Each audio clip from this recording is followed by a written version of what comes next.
Good evening. Had a good Spooktober so far? I definitely hope so. Tonight, and this time without further ado, we are reading The Yellow Sign by Robert W. Chambers, part of his book, The King in Yellow.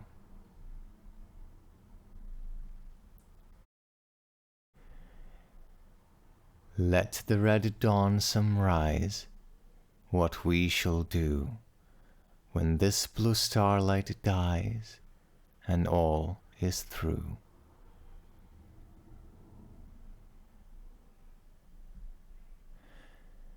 There are so many things which are impossible to explain.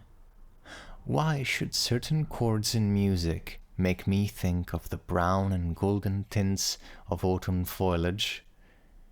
Why should the Mass of Saint Cecile bend my thoughts wandering among caverns whose walls blaze with ragged masses of virgin silver?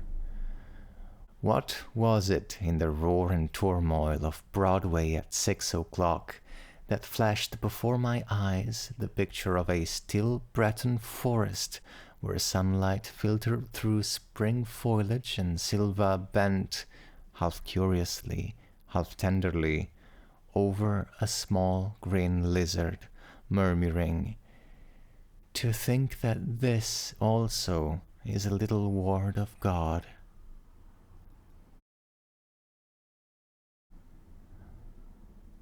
When I first saw the watchman, his back was toward me.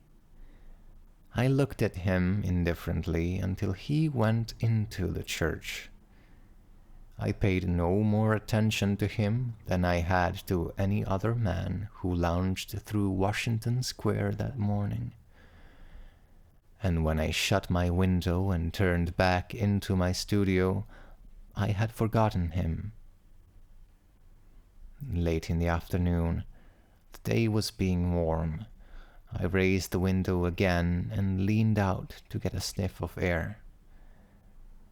A man was standing in the courtyard of the church, and I noticed him again with as little interest as I had that morning. I looked across the square to where the fountain was playing, and then, with my mind filled with vague impressions of trees, asphalt drives, and the moving groups of nursemaids and holiday makers, I started to walk back to my easel.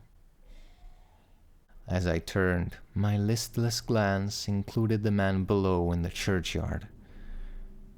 His face was toward me now, and with a perfectly involuntary movement, I bent to see it.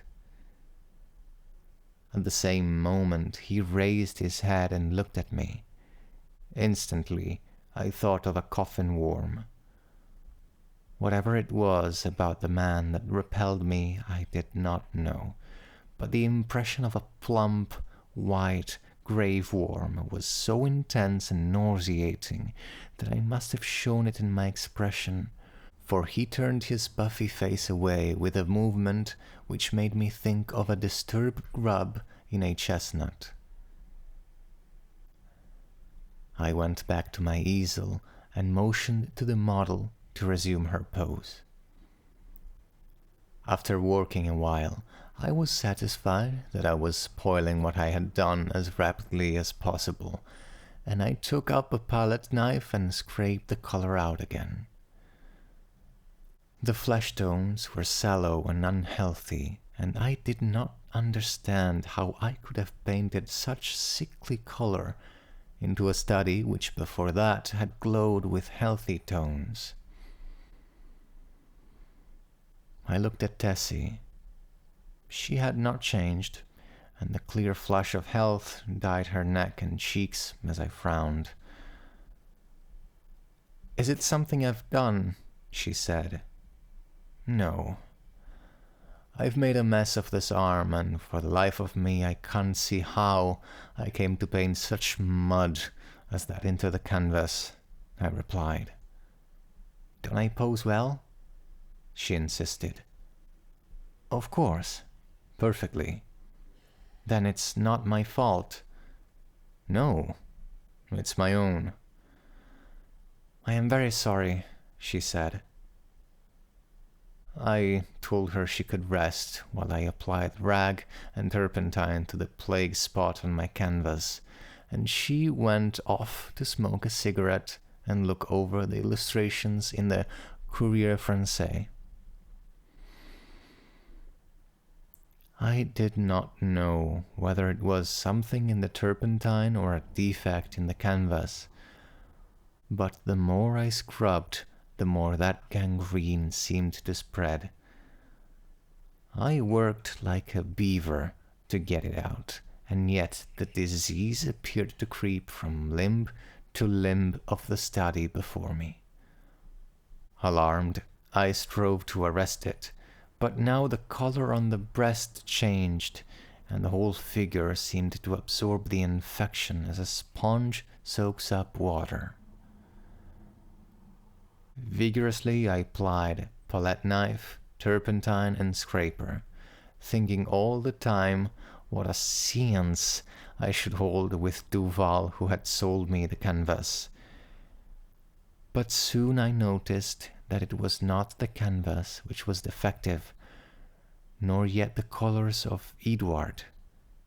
It must be the turpentine, I thought angrily, or else my eyes have become so blurred and confused by the afternoon light that I can't see straight. I called Tessie, the model. She came and leaned over my chair, blowing rings of smoke into the air. "What have you been doing to it?" she exclaimed. "Nothing," I growled. "It must be the turpentine." "What a horrible color it is now," she continued. "Do you think my flesh resembles green cheese?" "No, I don't," I said angrily. "Did you ever know me to paint like that before?" "No, indeed." "Well then." "It must be the turpentine, or something," she admitted. She slipped on a Japanese robe and walked to the window. I scraped and rubbed until I was tired, and finally picked up my brushes and hurled them through the canvas with a forcible expression, the tone alone of which reached Tessie's ears. Nevertheless, she promptly began. "That's it. Swear and act silly and ruin your brushes. You have been 3 weeks in that study, and now look. What's the good of ripping the canvas? What creatures artists are." I felt about as much ashamed as I usually did after such an outbreak, and I turned the ruined canvas to the wall. Tessie helped me clean my brushes and then danced away to dress. From the screen, she regaled me with bits of advice concerning whole or partial loss of temper until, thinking perhaps I had been tormented sufficiently, she came out to implore me to button her waist where she could not reach it on the shoulder. "Everything went wrong from the time you came back from the window and talked about that horrid-looking man you saw in the churchyard," she announced. "Yes, he probably bewitched the picture," I said, yawning. I looked at my watch. "It's after 6, I know," said Tessie, adjusting her hat before the mirror. "Yes," I replied. "I didn't mean to keep you so long." I leaned out of the window, but recoiled with disgust, for the young man with the pasty face stood below the churchyard. Tessie saw my gesture of disapproval and leaned from the window. "Is that the man you don't like?" she whispered. I nodded. "I can't see his face, but he does look fat and soft. Some way or other," she continued, turning to look at me. "He reminds me of a dream." An awful dream I once had, or, she mused, looking down at her shapely shoes. Was it a dream after all? How should I know? I smiled. Tessie smiled in reply. You were in it, she said. So perhaps you might know something about it.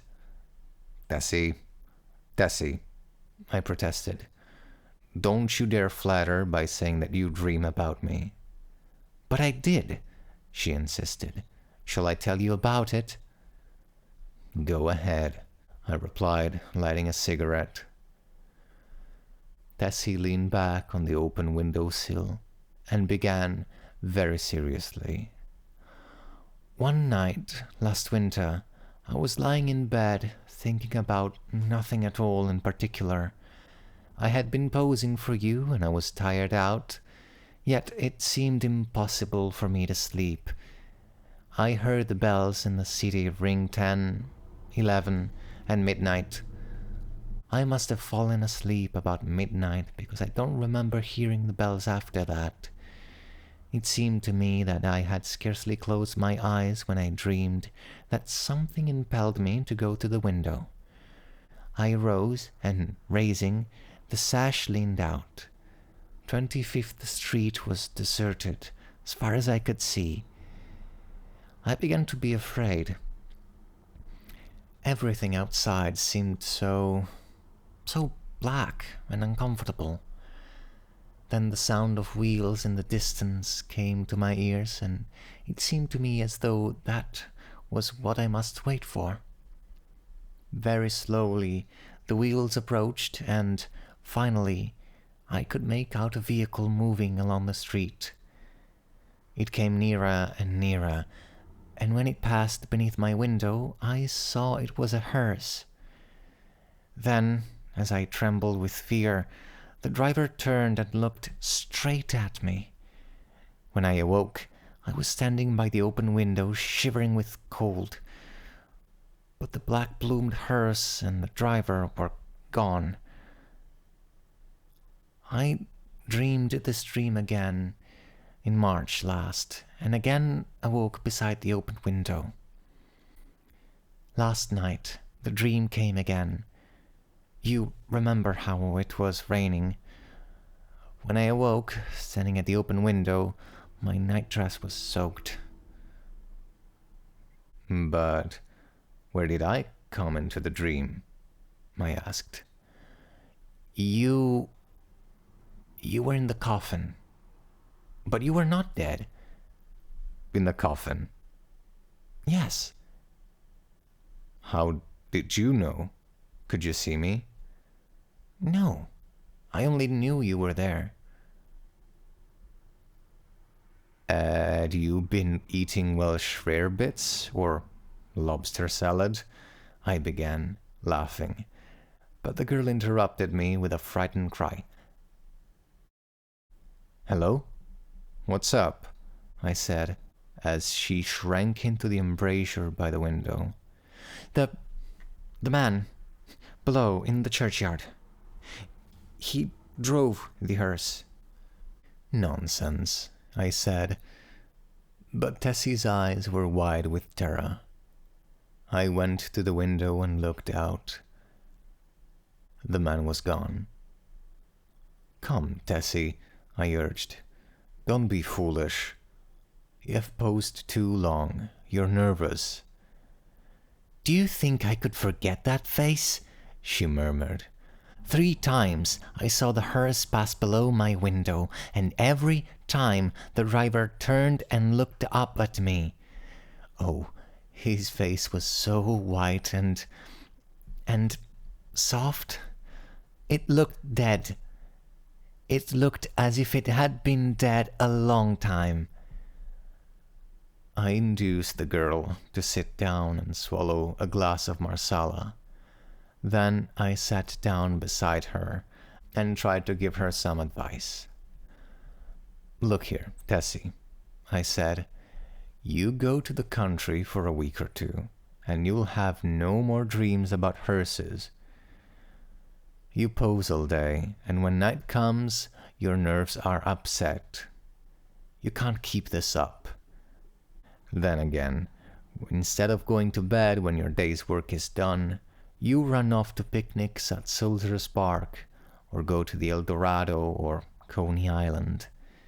And when you come down here next morning, you're flagged out. There was no real hers. There was a soft shell-crab dream. She smiled faintly. What about the man in the churchyard? Oh, he's only an ordinary, unhealthy, everyday creature. As true as my name is Tessie Reardon, I swear to you, Mr. Scott, that the face of the man below in the churchyard is the face of the man who drove the hearse. What of it? I said. It's an honest trade. Then you think I did see the hearse? Oh, I said diplomatically, if you really did, it might not be unlikely that the man below drove it. There's nothing in that. Tessie rose, unrolled her scented handkerchief, and taking a bit of gum from a knot in the hem, placed it in her mouth. Then, drawing on her gloves, she offered me her hand, with a frank, "Good night, Mr. Scott," and walked out.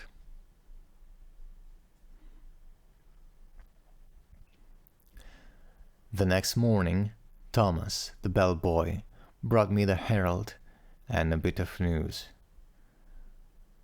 The church next door had been sold. I thanked heaven for it. Not that being a Catholic I had any repugnance in the congregation next door, but because my nerves were shattered by a blatant exhorter whose every word echoed through the aisle of the church as if it had been in my own rooms, and who insisted on his R's with a nasal persistence which revolted my every instinct.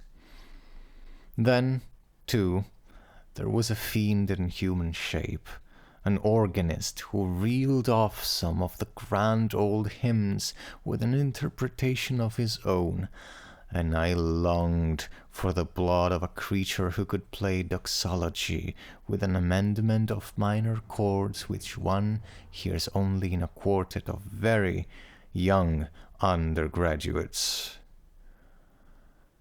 I believe the minister was a good man, but when he bellowed, "And the Lord said unto Moses, the Lord is a man of war, the Lord is his name, my wrath shall wax hot, and I will kill you with a sword," I wondered how many centuries of purgatory it would take to atone for such a sin. "Who bought the property?" I asked Thomas. "Nobody that I knows, sir. They do say the gent what owns this here Hamilton Flats was looking at it.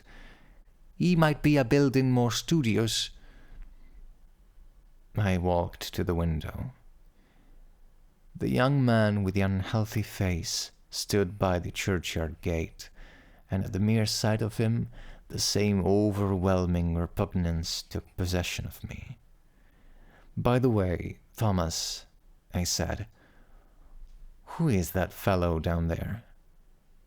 Thomas sniffed. "That there worm, sir. He's night watchman of the church, sir. He makes me tired of sitting out all night on them steps and looking at you insulting like. I'd a punch his head, sir. Beg pardon, sir." "Go on, Thomas." "One night, a-comin' home with Harry, the other English boy, I sees him a-sittin' there on them steps. We had Molly and Jan with us, sir, the two girls on the tray service, and he looks so insulting at us that I up and says, 'What you looking at, you fat slug?' Beg pardon, sir, but that's how I says, sir. Then he don't say nothing, and I says, "Come out, and I'll punch that pudding head." Then I opens the gate and goes in, but he don't say nothing, only looks insulting like. Then I hits him one, but, his head was that cold and mushy, it'd sicken you to touch him. What did he do then? I asked curiously. Him? Nothing. And you, Thomas? The young fellow flushed with embarrassment and smiled uneasily. "Mr. Scott, sir, I ain't no coward, and I can't make it out at all why I run. I was in the 5th Lancers, sir, burglar at Tel Kabir, and I was shot by the wells." "You don't mean to say you ran away?" "Yes, sir, I run." "Why?" "That's just what I want to know, sir. I grabbed Molly and run, and the rest was as frightened as I was." "But what were they frightened at?" Thomas refused to answer for a while, but now my curiosity was aroused about the repulsive young man below, and I pressed him. 3 years' sojourn in America had not only modified Thomas's Cockney dialect, but had given him the American spheres of ridicule. "You won't believe me, Mr. Scott, sir." "Yes, I will." "You will laugh at me, sir." "Nonsense." He hesitated. "Well, sir, it's God's truth that when I hit him, he grabbed me wrists, sir, and when I twisted his soft, mushy fist, one of his fingers come off in me hand." The utter loathing and horror of Thomas's face must have been reflected in my own, for he added, "It's awful. And now, when I see him, I just go away. He makes me ill." When Thomas had gone, I went to the window. The man stood beside the church railing with both hands on the gate. But I hastily retreated to my easel again, sickened and horrified, for I saw that the middle finger of his right hand was missing.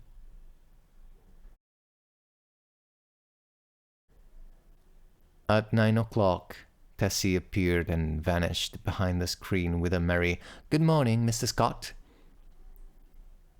When she had reappeared and taken her pose upon the model stand, I started a new canvas, much to her delight. She remained silent as long as I was on the drawing, but as soon as the scrape of the charcoal ceased and I took up my fixative, she began to chatter. "Oh, I had such a lovely time last night. We went to Tony Pastor's." "Who are we?" I demanded. "Oh, Maggie, you know, Mr. White's model, and Pinky McCormick. We call her Pinky because she's got that beautiful red hair you artists like so much. And Lizzie Berkey." I sent a shower of spray from the fixative over the canvas and said, "Well, go on." "We saw Kelly and Baby Barnes, the skirt dancer, and all the rest. I made a mash." "Then you have gone back on me, Tessie." She laughed and shook her head. "He's Lizzie Berkey's brother, Ed. He's a perfect gentleman."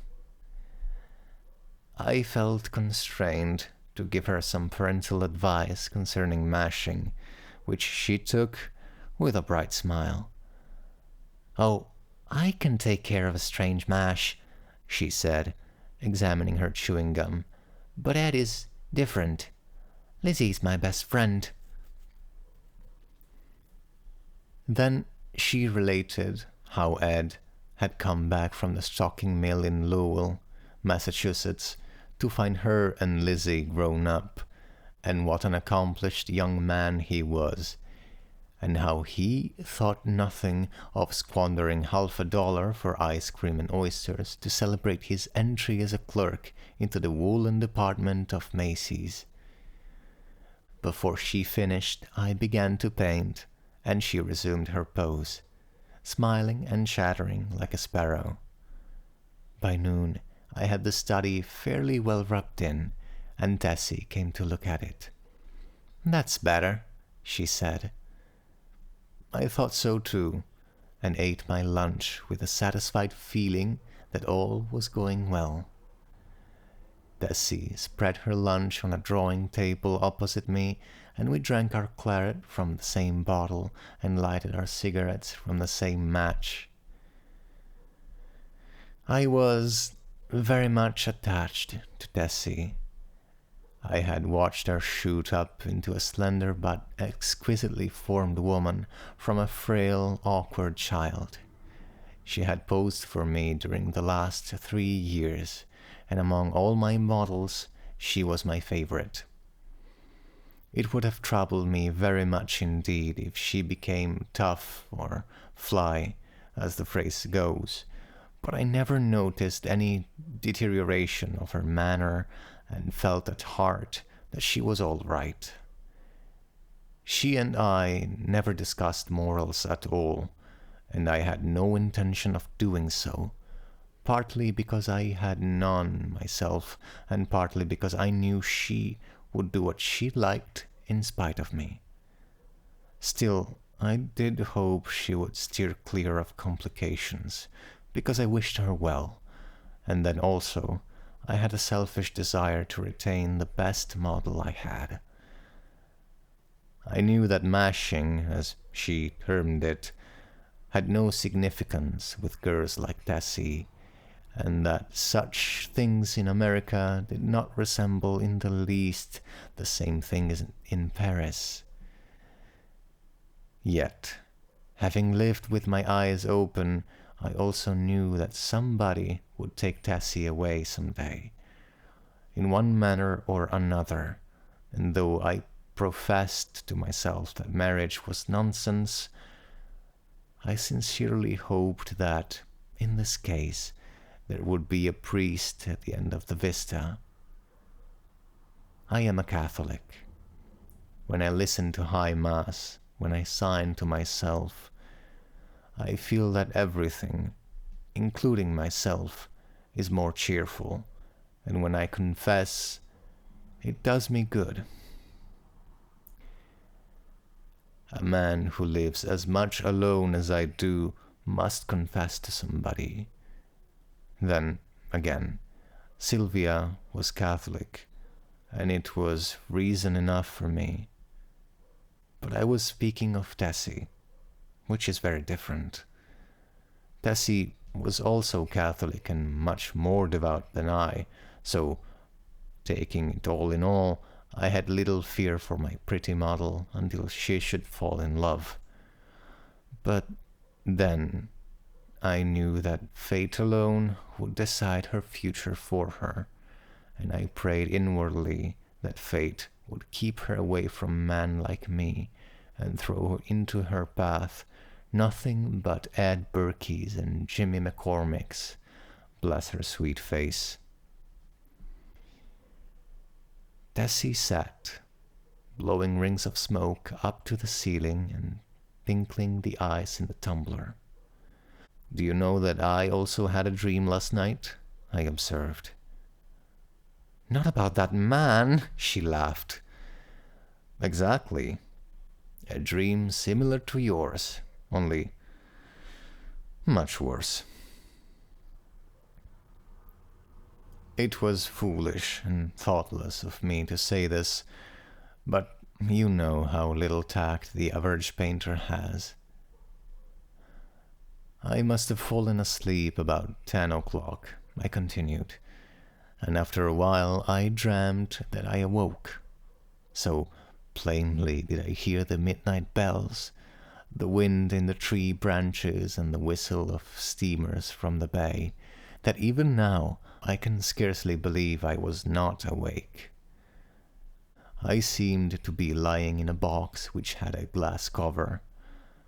Dimly I saw the street lamps as I passed, for I must tell you, Tessie, the box in which I reclined appeared to lie in a cushioned wagon which jolted me over a stony pavement. After a while I became impatient and tried to move, but the box was too narrow. My hands were crossed on my breast, so I could not raise them to help myself. I listened, and then I tried to call. My voice was gone. I could hear the trample of the horses attached to the wagon, and even the breathing of the driver. Then another sound broke upon my ears like the raising of a window sash. I managed to turn my head a little and found I could look not only through the glass cover of my box, but also through the glass panes in the side of the covered vehicle. I saw houses, empty and silent, with neither light nor life about any of them excepting one. In that house, a window was open on the first floor, and a figure all in white stood looking down into the street. It was you. Tessie had turned her face away from me and leaned on the table with her elbow. I could see your face, I resumed, and it seemed to me to be very sorrowful. Then we passed on and turned into a narrow black lane. Presently the horses stopped. I waited and waited, closing my eyes with eager impatience. But all was silent as the grave. After what seemed to me hours, I began to feel uncomfortable. A sense that somebody was close to me made me unclose my eyes. Then I saw the white face of the hearse driver looking at me through the coffin lid. A sob from Tessie interrupted me. She was trembling like a leaf. I saw I had made an ass of myself and attempted to repair the damage. "Why, Tess," I said, "I only told you this to show you what influence your story might have on another person's dreams. You don't suppose I really lay in a coffin, do you? What are you trembling for? Don't you see that your dream and my unreasonable dislike for that inoffensive watchman of the church simply set my brain working as soon as I fell asleep?" She laid her head between her arms and sobbed as if her heart would break. What a precious triple donkey I had made of myself. But I was about to break my record. I went over and put my arm around her. "Tessie, dear, forgive me," I said. "I had no business to frighten you with such nonsense. You are too sensible a girl, too good a Catholic to believe in dreams." Her hand tightened on mine, and her head fell back upon my shoulder. But she still trembled, and I petted her and comforted her. "Come, Tess, open your eyes and smile." Her eyes opened with a slow, languid movement and met mine, but their expression was so queer that I hastened to reassure her again. "It's all humbug, Tessie. You surely are not afraid that any harm will come to you because of that." "No," she said, but her scarlet lips quivered. "Then what's the matter? Are you afraid?" Yes, not for myself. For me, then, I demanded gaily. For you, she murmured in a voice almost inaudible. I care for you. At first, I started to laugh. But when I understood her, a shock passed through me, and I sat like one turned to stone. This was the crowning bit of idiocy I had committed. During the moment which elapsed between her reply and my answer, I thought of 1,000 responses to that innocent confession. I could pass it by with a laugh. I could misunderstand her and assure her as to my health. I could simply point out that it was impossible she could love me. But my reply was quicker than my thoughts, and I might think and think now when it was too late, for I had kissed her on the mouth. That evening, I took my usual walk in Washington Park, pondering over the occurrences of the day. I was thoroughly committed. There was no back out now, and I stared the future straight in the face. I was not good, not even scrupulous, but I had no idea of deceiving either myself or Tessie. The one passion of my life lay buried in the sunlit forests of Brittany. Was it buried forever? Hope cried no. For 3 years I had been listening to the voice of hope, and for 3 years I had waited for a footstep on my threshold. Had Sylvia forgotten? No, cried hope. I said that I was no good. That is true, but I still was not exactly a comic opera villain. I had led an easygoing, reckless life, taking what invited me of pleasure, deploring and sometimes bitterly regretting consequences. In one thing alone, except my painting, was I serious, and that was something which lay hidden, if not lost, in the Breton forest. It was too late for me to regret what had occurred during the day. Whatever it had been, pity, a sudden tenderness for sorrow, or the more brutal instinct of ungratified vanity, it was all the same now, and unless I wished to bruise an innocent heart, my path lay marked before me.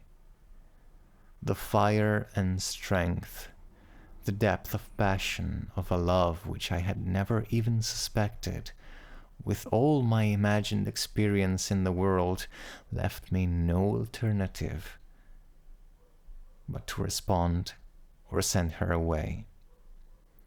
Whether because I am so cowardly about giving pain to others, or whether it was that I have little of the gloomy Puritan in me, I do not know, but I shrank from disclaiming responsibility for that thoughtless kiss, and in fact had no time to do so before the gates of her heart opened and the flood poured forth. Others, who habitually do their duty and find a sullen satisfaction in making themselves and everybody else unhappy, might have withstood it. I did not. I dared not. After the storm had abated, I did tell her that she might better have loved Ed Berkey and worn a plain gold ring, but she would not hear it, and I thought perhaps, as long as she had decided to love somebody she could not marry, it had better been me. I, at least, could treat her with an intelligent affection, and whenever she became tired of her infatuation, she could go none the worse for it. For I was decided on that point, although I knew how hard it would be. I remembered the usual termination of platonic liaisons, and thought how disgusted I had been whenever I heard of one. I knew I was undertaking a great deal for so unscrupulous a man I was, and I dreamed of the future, but never for one moment did I doubt that she was safe with me. Had it been anybody but Tessie, I should not have bothered my head about scruples, for it did not occur to me to sacrifice Tessie as I would have sacrificed a woman of the world. I looked the future squarely in the face and saw the several probable endings to the affair. She would either tire of the whole thing or become so unhappy that I should have either to marry her or go away. If I married her, we would be unhappy. I with a wife unsuited to me, and she with a husband unsuitable for any woman. For my past life could scarcely entitle me to marry. If I went away, she might either fall ill, recover, and marry some Eddie Berkey, or she might recklessly or deliberately go and do something foolish.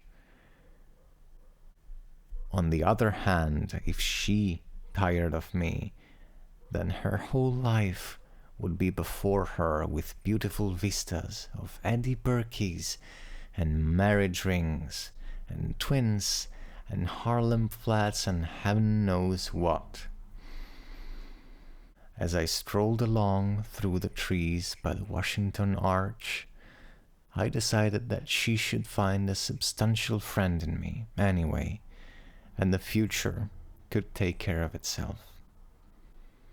Then I went into the house and put on my evening dress, for the little faintly perfumed note on my dresser said, "Have a cab at the stage door at 11, and the note was signed Edith Carmichael, Metropolitan Theatre.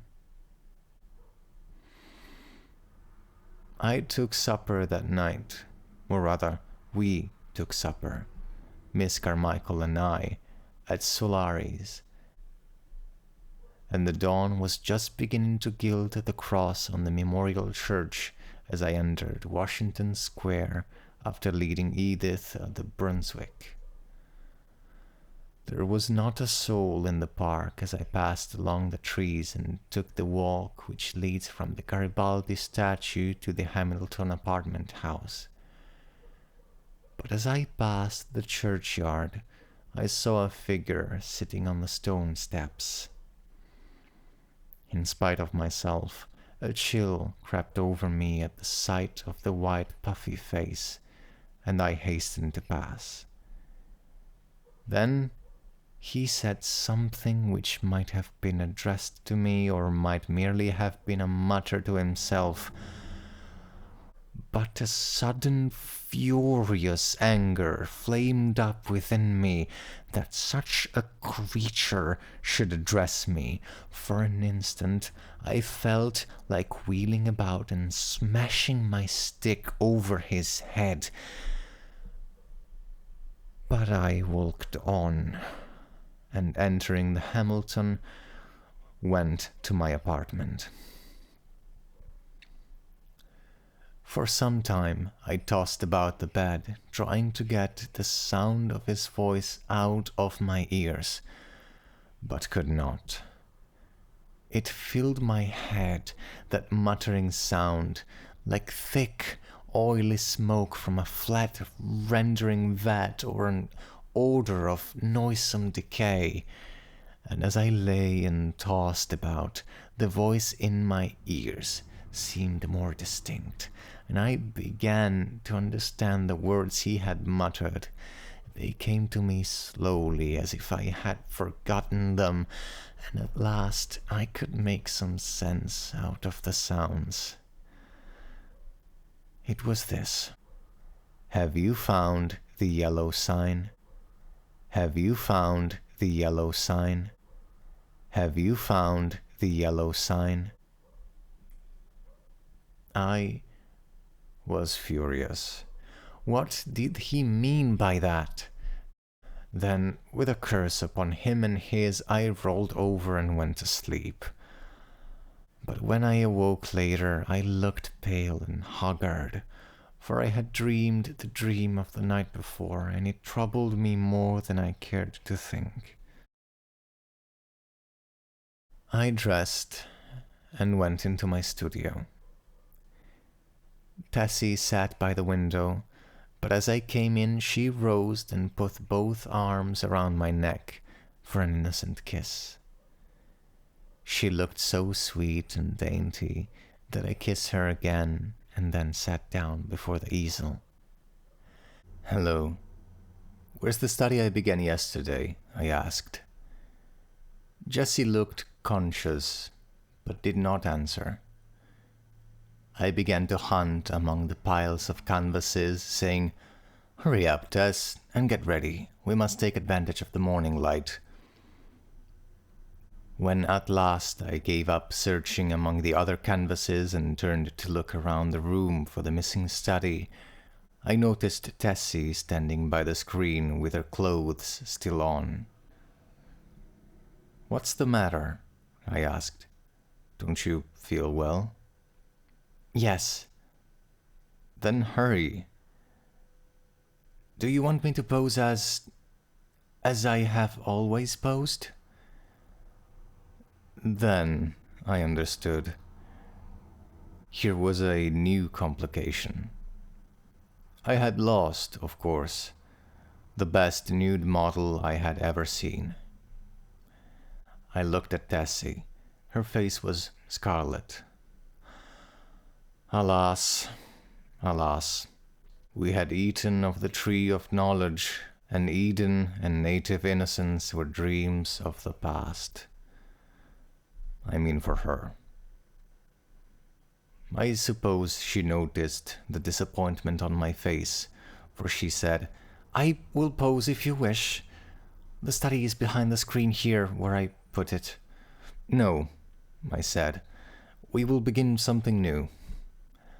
And I went into my wardrobe and picked out a Moorish costume, which fairly blazed with tinsel. It was a genuine costume, and Tessie retired to the screen with it enchanted. When she came forth again, I was astonished. Her long black hair was bound above her forehead with a circlet of turquoises, and the ends curled about her glittering girdle. Her feet were encased in the embroidered pointed slippers, and the skirt of her costume, curiously wrought with arabesques in silver, fell to her ankles.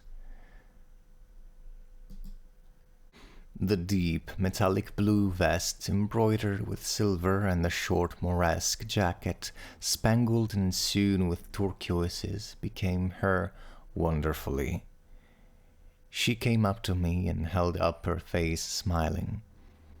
I slipped my hand into my pocket and drawn out a gold chain with a cross attached, dropped it over her head.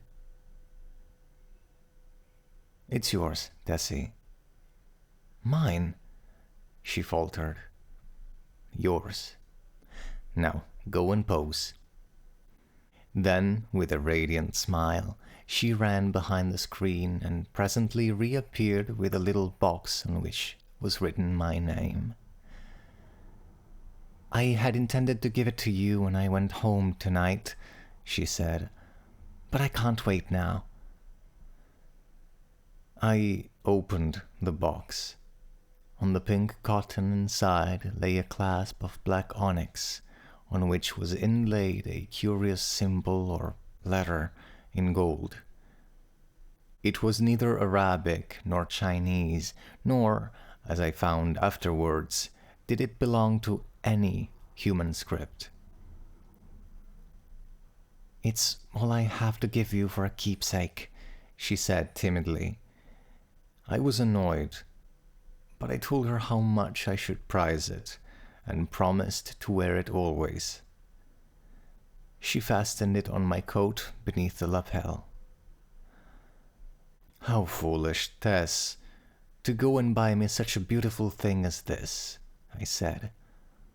"I did not buy it," she laughed. "Where did you get it?" Then she told me how she had found it one day while coming home from the aquarium in the Battery, how she had advertised it and watched the papers, but at last gave up all hopes of finding the owner. "That was last winter," she said, "the very day I had the first horrid dream about the hearse."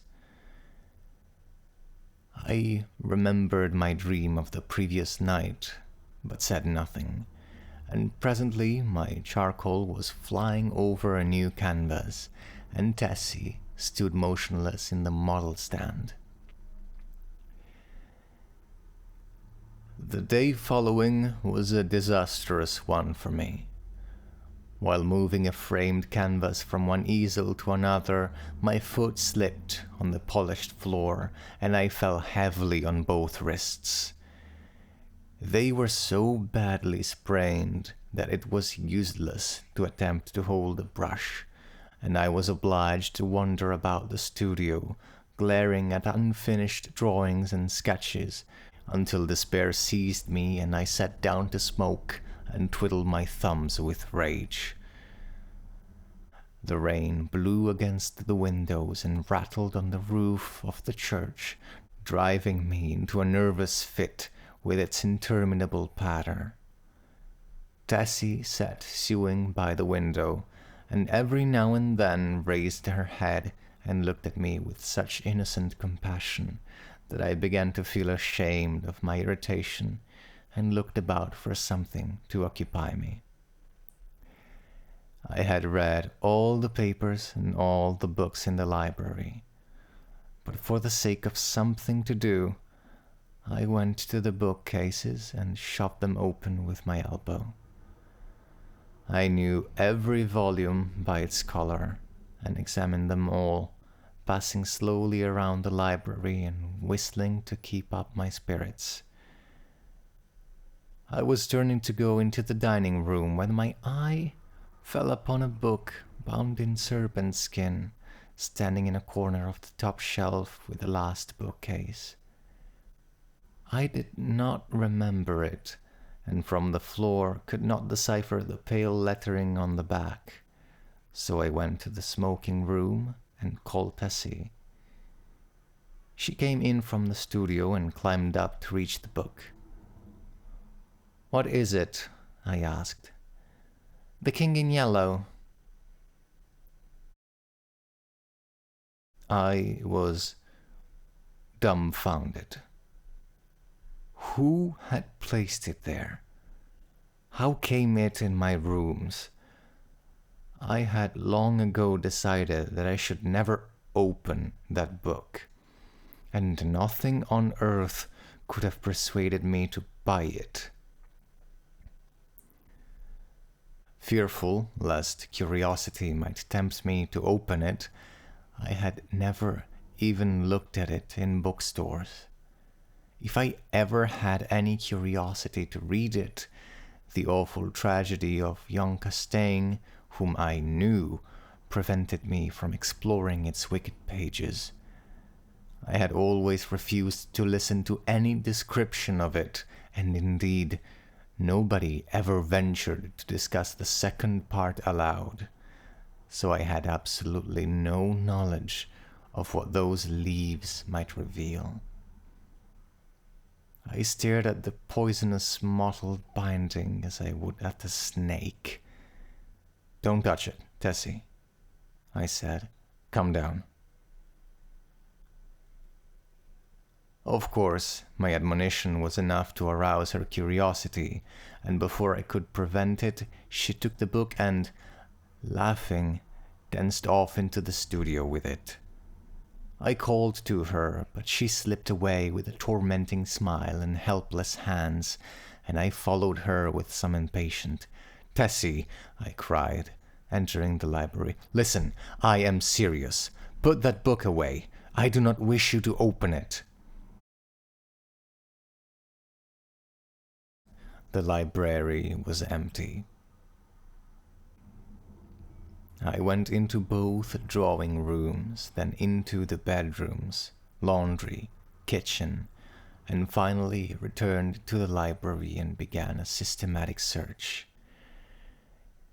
She had hidden herself so well that it was half an hour later when I discovered her crouching, white and silent, by the latticed window in the storeroom above. At the first glance I saw she had been punished for her foolishness. The King in Yellow lay at her feet, but the book was open at the second part. I looked at Tessie and saw it was too late. She had opened the King in Yellow. Then I took her by the hand and led her into the studio.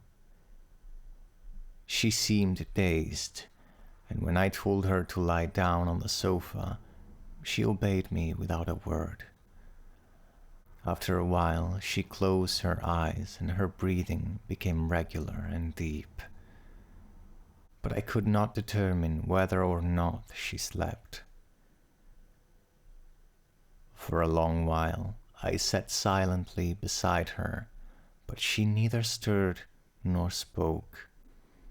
And at last I rose and, entering the unused storeroom, took the book in my least injured hand. It seemed heavy as lead, but I carried it into the studio again, and sitting down on the rug beside the sofa, I opened it and read it through from beginning to end. When, faint with excess of my emotions, I dropped the volume and leaned wearily back against the sofa, Tessie opened her eyes and looked at me.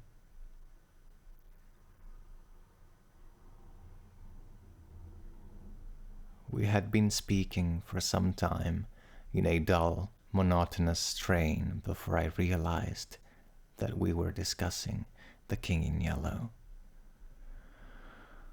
Oh, the sin of writing such words. Words which are clear as crystal, limpid and musical as bubbling springs, words which sparkle and glow like the poisoned diamonds of the Medicis. Oh, the wickedness, the hopeless damnation of a soul who could fascinate and paralyze human creatures with such words, words understood by the ignorant and wise alike, words which are more precious than jewels, more soothing than music, and more awful than death. We talked on, unmindful of the gathering shadows, and she was begging me to throw away the clasp of black onyx quaintly inlaid with what we now knew to be the yellow sign. I never shall know why I refused, though even at this hour, here in my bedroom as I write this confession, I should be glad to know what it was that prevented me from tearing the yellow sign from my breast and casting it into the fire. I am sure I wished to do so, and yet Tessie pleaded with me in vain. Night fell, and the hours dragged on, but still we murmured to each other of the king and the pallid mask, and midnight sounded from the misty spires in the fog-wrapped city. We spoke of Hastur and of Casilda, while outside the fog rolled against the blank window panes as the cloud waves roll and break on the shores of Hali. The house was very silent now, and not a sound came up from the misty streets.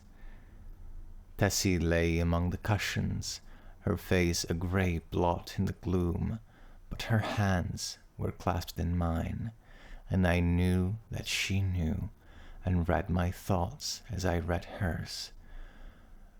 For we had understood the mystery of the Hyades, and the phantom of truth was laid.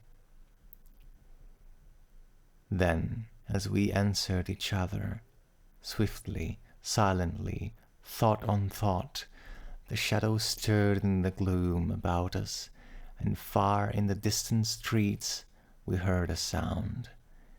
Nearer and nearer it came, the dull crunching of wheels, nearer and yet nearer, and now outside, before the door it ceased.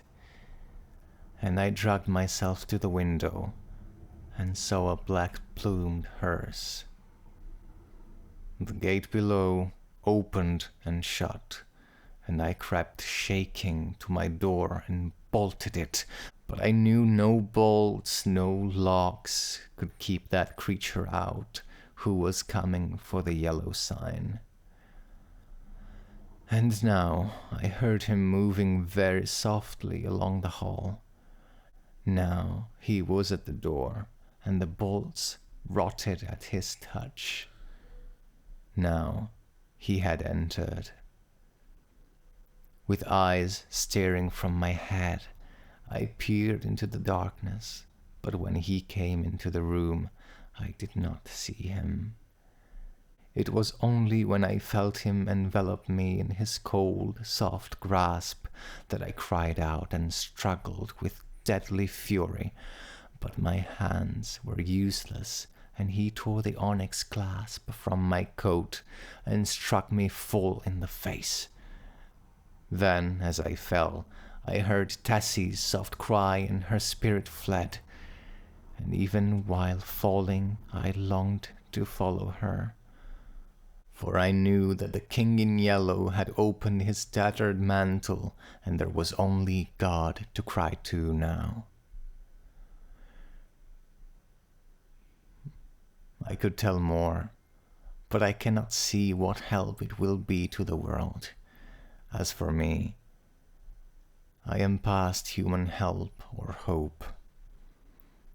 As I lie here, writing, careless even whether or not I die before I finish, I can see the doctor gathering up his powders and vials with a vague gesture to the good priest beside me, which I understand.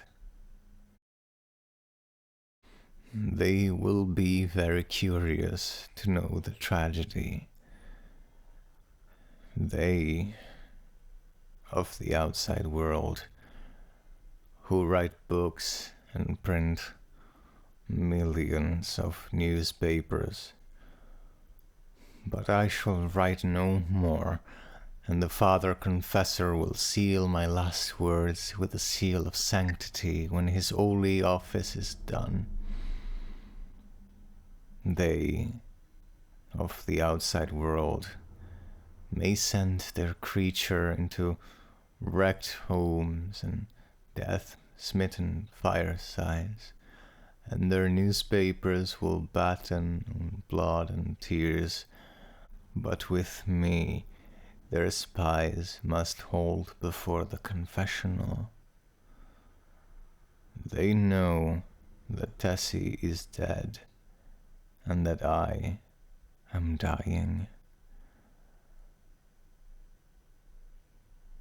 They know how the people in the house, aroused by an infernal scream, rushed into my room and found one living and two dead. But they do not know what I shall tell them now.